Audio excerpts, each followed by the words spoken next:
Memang. Begitulah caranya, bukan kata Abdul Somad, itu ijtihad Badan Amil Zakat Nasional. Bayarkan zakat ke Basnas, insya Allah disalurkan dengan adil dan amanah, insya Allah. Amin ya Rabbal. Kami sebagai PNS di Pasaman Barat, ini mungkin surat ini datang dari atas ini, melalui Basnas, dikelola Basnas. Apakah wajib setiap PNS berzakat? Padahal kami telah menggadaikan SK kami. Ini curhat ini. Saya masuk kantor dinas, masuk kantor, masuk semua bayar zakat, bayar zakat. Orang itu pas saya sosialisasi, saya tim sosialisasi zakat Provinsi Riau dari tahun 2009 sampai 2014, masuk kantor keluar kantor. Pas saya tanya, kalian kenapa lesu? Kami ini fakir miskin Pak Ustaz. SK kami sekolah kan udah. Tiap bulan kami tak dapat gaji Pak Ustaz. Tanda tangan aja. Ini ngaku pura-pura miskin karena duitnya sudah diambil duluan. Maka dia tetap membayar zakat. Zakat potong atas 2,5%. Karena duit dia sudah diambil duluan. Dimasukkannya SK 300 juta, masuk SK 500 juta, dia bayar. Maka itu sebenarnya dia kaya raya. Tidak ada alasan, tetap potong 2,5%. Bagaimana kewajiban zakat PNS yang berpenghasilan pas-pasan Pak Ustadz? Yang dilihat bukan gajinya. Jadi jangan ditunjukkan SK, aku belum sampai nisab, gajiku cuma 2 juta. Yang dilihat adalah pemasukan total. Gaji pokok, uang tunjang, uang sikut, uang tanduk, uang sundul, uang sipak, uang pergi keluar kota, uang lembur, total semua. Kalau dapat 10 juta, maka keluarkan 250.000, 2,5%. Semua yang hadir ini insya Allah mudah-mudahan masing-masing tabungannya paling sedikit 100 juta. Amin. Kalau 100 juta berarti zakatnya 2,5 juta. Bagaimana hukumnya menggadaikan SKPNS untuk mencicil tiap bulan dari gaji? Gadaikan SKPNS ke bank konvensional, 300 juta bayar 360 juta, maka dia riba. La ta'kulur riba at'afam mudha'afah. Jangan kalian makan riba yang berlipat-lipat. Tapi Pak Ustadz udah kugadaikan, tebus sajalah sampai lunas. Kalau bisa dibom, dibom. Ada tanah yang bisa dijual, jual tanah, hasilnya bom, tarik SK itu balik. Tak ada yang bisa Pak Ustadz. Ini kalau ku bom meletup semuanya. Habis Hiroshima Nagasaki meledak. Kalau gitu kau cicil aja sampai lunas. Habis itu jangan berutang lagi. Hidup apa adanya, hidup dengan qanaah lebih baik daripada terlilit hutang. Ini banyak orang sekarang di rumahnya itu semua hutang. Mobil hutang, motor hutang, rumah hutang, panci hutang, sendok hutang. Satu-satunya yang lunas cuman bininya itu aja lah. Itu pun karena Pak Kua tak membolehkan berhutang. Andai Pak Kua ditanya, Pak Kua boleh ini hutang? Boleh, di kreditnya juga itu. Aku nikahkan engkau dengan anakku dengan mahar sebentuk cincin emas, kredit. Ya Allah, orang-orang Pasaman Barat yang terlilit utang, lepaskan dari utangnya ya Allah. Banyak kali kalian utang.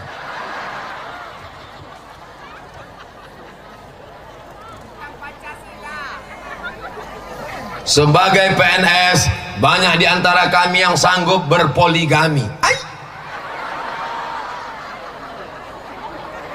Aku kalau udah menjawab masalah ini bingung mau menghadap kemana. Mau menghadap kemari orang ini senyum, mau menghadap kemari orang ini senyum pahit. Ini perlu kuteruskan atau kita sarapan aja? Minta teruskan orangnya. Nggak usah katanya. Sebagai PNS banyak di antara kami yang sanggup berpoligami. Langsung bermasalah pula mikrofonnya. Kalau membaca undang-undang PNS takut melaksanakannya. Apakah seorang yang sanggup berpoligami tapi takut istrinya lepas dari dosa tidak berpoligami? Siapa yang bilang tak poligami itu berdosa? Tidak berdosa. Poligami itu pilihan, bukan kewajiban. Kalau kewajiban sholat, kalau tidak sholat berarti berdosa. Poligami itu tidak wajib. Kalau poligami wajib, enak kali lah kita, ya kan? Jadi siapa yang sanggup, fankihu ma taba lakum minan nisa, nikahilah perempuan yang baik-baik. Masna 2, wa sulasa 3, wa ruba 4. Fa in khiftum alla ta'dilu, kalau kau tak sanggup berlaku adil, fawahidah, satu saja cukup.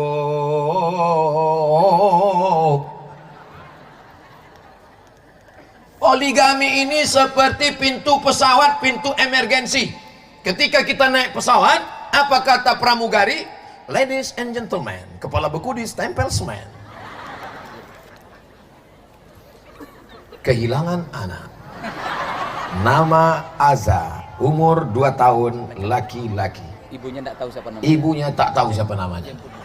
Jemput segera. Belakang. Hanya di belakang. Agen tunggal kehilangan anak. Apa? Ada sekitar sini juga itu. Jumpa itu nanti. Anak-anak yang udah pernah kehilangan maknya ini, nanti setelah jumpa dia makin sayang sama maknya. Boleh jadi dia kena prank aja ini. Kita lanjutkan ini. Macam naik pesawat, pintu emergensi.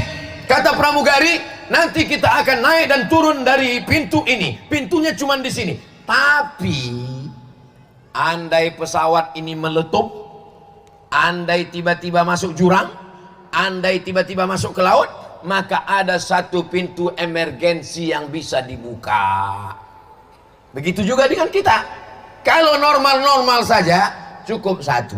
Tapi kalau ada di antara bapak yang punya tenaga super 300 tenaga kuda, justru istrinya yang meminangkan dia. Terjadi kawan saya, sahabat saya, dipinangkannya lakinya itu. Pas ditanya orang, kenapa kau pinangkan laki kau? Daripada aku sendiri mati aku, kata dia.